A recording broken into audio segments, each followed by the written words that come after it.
वहाँ लैंड किया रिफ्यूलिंग के लिए, फिर कराची के लिए चले और 3 साढ़े 3 घंटे में कराची पहुंचे। हथकड़ी लगी हुई है। मीर साहब, ये तो अगर हाल हुआ हमारा, किसका दिल चाहता है दोबारा तीसरी दफा वज़ीर आज़म बनने का। था 14 महीने काल कोठरी में मैं रुल रहा था, काल कोठरी में, और जो सलूक मेरे साथ किया जाता था।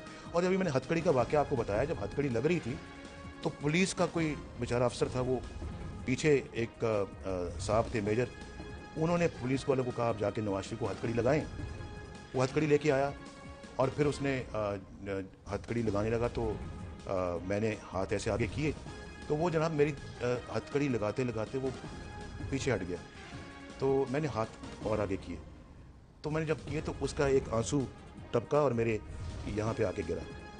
चला गया छोड़ के हथकड़ी के, जाके उनको कहता है मैं नहीं लगा सकता। उन्होंने कहा लगाते हो या फिर मैं तुम्हारे खिलाफ एक्शन लूँ। उसने